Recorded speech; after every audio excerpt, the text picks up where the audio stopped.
turned smack rapper. Only smack rapper that you know is smack rapper. I think it was better then. Like, in that time, it was better, like with the CDs, the cassettes.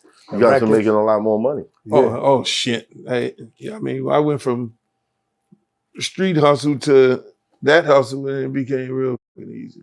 You know, you making, you know, and the easy part about that was you had in down every area, you know, have manufacturers that sell. Like in New York, you have most of your manufacturers back then in Jersey, and they would sell to this whole, they would manufacture and sell, distribute for the major record labels, you know, in this area here, instead of manufacturing a record from Cali and then you gotta ship it all ship the way that fast, shit. The shipping costs was bananas. So in Miami, they had manufacturers that was making the records for the major labels, shipping them overseas and shit. You know, all to, you know, DR and everything like that. So it was dirt cheap versus what it was here. So then I just went to them motherfuckers there and was like, yo, you gotta press this shit up. So I was pressing records for like 20 cents.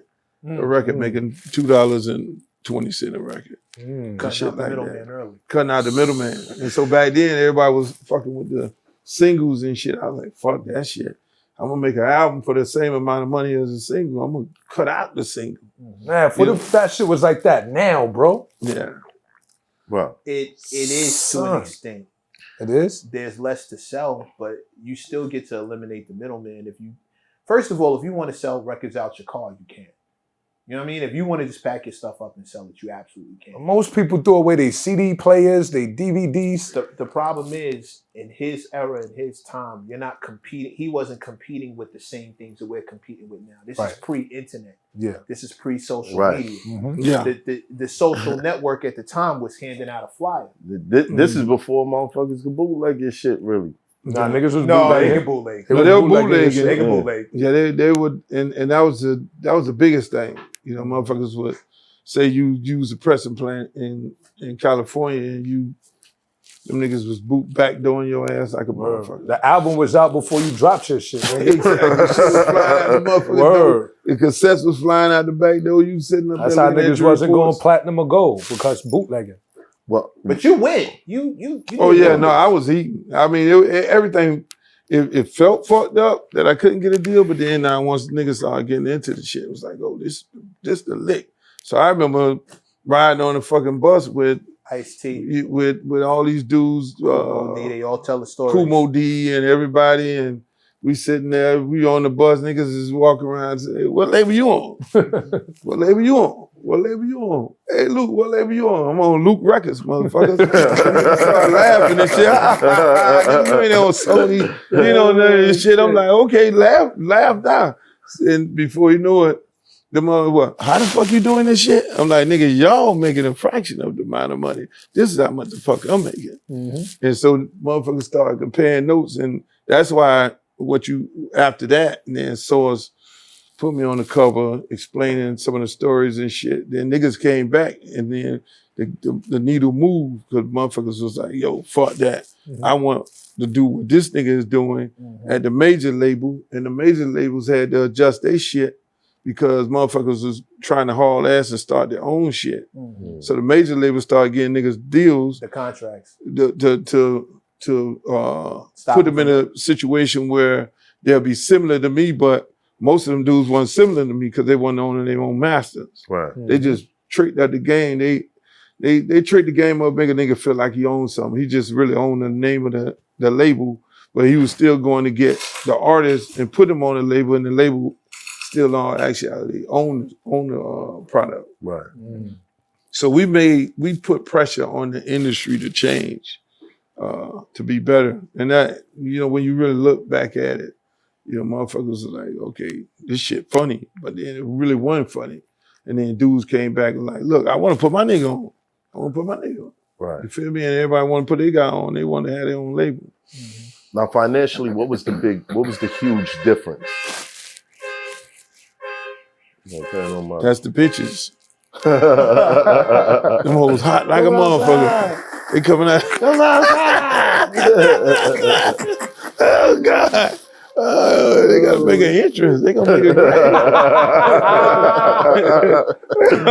The parking lot. The parking lot seat again. Oh shit! What was the financial difference between you and those artists? The financial difference, they was getting 9% of no percent. Damn. Right.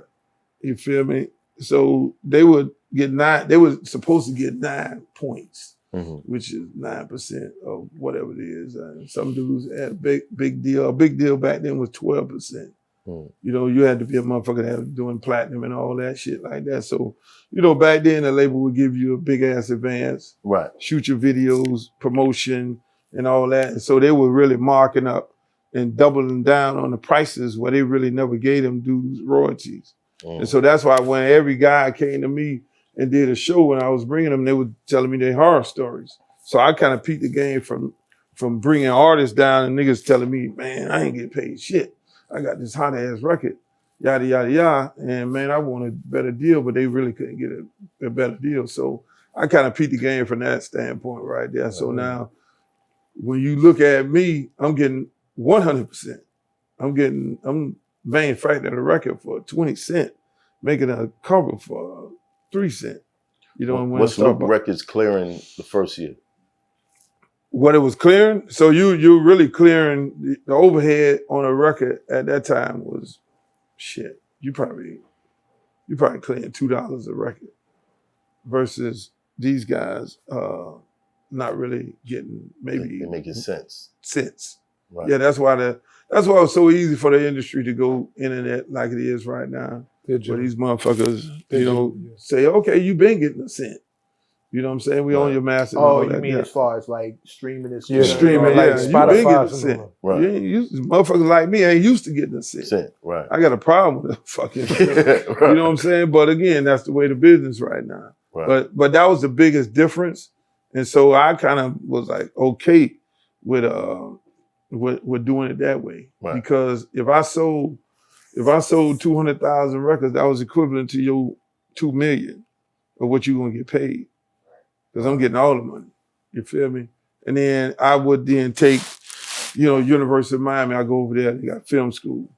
I go get them dudes at the film school and I shoot my videos. You know what I'm saying? So now I got video dirt cheap. I ain't paying the same amount of money.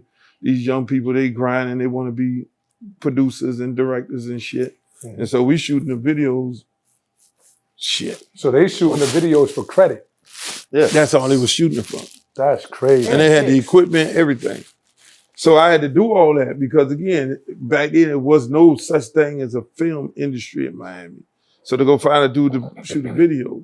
Then once I started getting a little bigger in it, then I would use Lionel Martin to shoot Ace Town and shit like that, big, director and all that. Right. When I needed something glossy like that from that standpoint. Right. But no, we was just eating from that standpoint. Wow. And all of this is brand new. I want everybody to remember this. There was no blueprint for what he was doing. There was nobody to look at. So where did you get the know-how to do what you were doing? Yeah, like who was especially on the at team? an Who early was on the age squad? like that. It's hot for trapper turn smack rapper. Only smack rapper that you know is smack rapper.